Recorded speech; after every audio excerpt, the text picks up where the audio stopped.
النهارده امام عاشور مؤثر جامد جامد جامد على النادي الاهلي، مؤثر بطريقه فظيعه، في حين ان انت معاك مدرب اسمه ريبيرو، مدرب لا يصلح نهائيا لتدريب النادي الاهلي.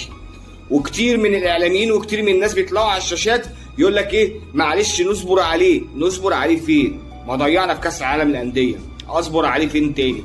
يقول لك ايه، اصل انت لسه ما جربتش المدرب ده، لسه اول ماتش ليه، سيبرنا اول ماتش، اصبر تاني ماتش، سيبرنا تاني ماتش، اصبر تالت ماتش، سيبرنا تالت ماتش. يعني في باتشوكا لقيناه مدرب مفيش فكر ولا اداء ولا خطه.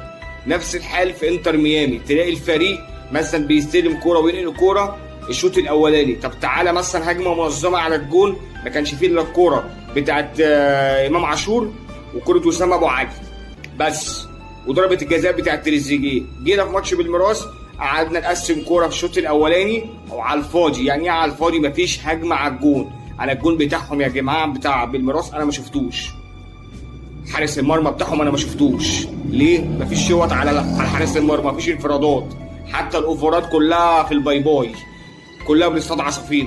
مفيش. تحس ان اللعيبه مش مدربه على مثلا اوفر، تحس اللعيبه مش مدربه على هجمه منظمه، تحس اللعيبه ما اتدربتش ازاي ان انا اجيب جون. مفيش. ريبيرو يا جماعه يعني لا يصلح لا يصلح لا يصلح.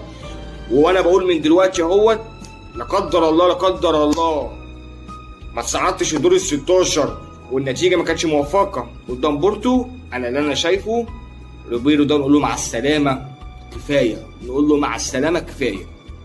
انما لو صعدت بمعجزه من عند ربنا كمل لحد ما نشوف اخرك معانا ايه. يا رب بس نكسب بورتو وتخدمنا المواجهات المباشره ويخدمنا فرق الاهداف، ولو صعدنا يبقى الله سبحانه وتعالى اتقبل دعوات الجماهير، مش هتيجي الا كده. انت لو صعدت الدور ال 16 يبقى والله معجزه من عند ربنا.